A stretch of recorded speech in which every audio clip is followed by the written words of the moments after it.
Alah. Dinner dekat mana? Dekat sini. Tapi bapak ramai orang. Tengoklah yang lapar-lapar ni. Tengoklah muka-muka kebulu tak makan lagi seharian. Finally ada pun meja kosong. Punya tak sabar siap tolong staf kemas bagi cepat sikit. Ni. Ni tolong ni sekali. Ni. Okey, jom pergi ambil daging.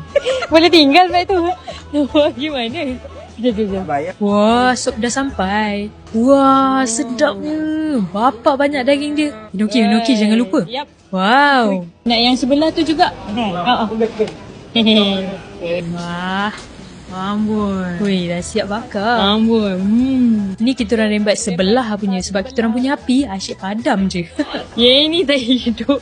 I bukan apalah, tapi dia punya sambal belacan. Dia sumpah saya tak nak mampu lah. Ada rasa kulit-kulit limau sikit.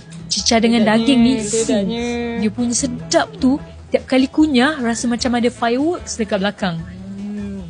Happy birthday to you. Nah, mengarut apa?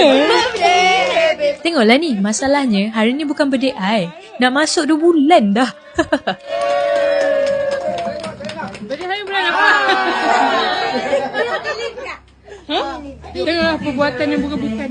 Ni dalang dia. Terkejut otak I. Tengah makan daging, tiba makan aiskrim. Oh, bekerjasama. Apa yang penting? Bekerjasama. Siap. Punya gangster Puan Miza, ais habis. Staff tak nak refill. Dia buat staff tu refill. Jangan main-main. Tak larat dah ni nak habis kan? Terpaksa panggil bala tentera. Sampai terkulai member pejuang. Nak meletup perut. Now pergi Robi pula. Lagu apa pula ni? Lagu belalang ya. Ni semua baju nak buang.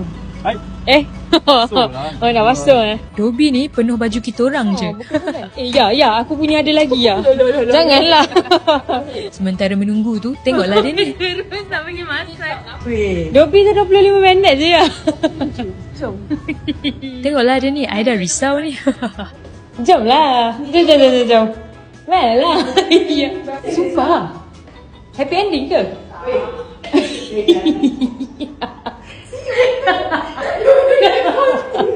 Betul masuk Amboi, dia seorang je lah yang dapat pun. Staff ada 1 je.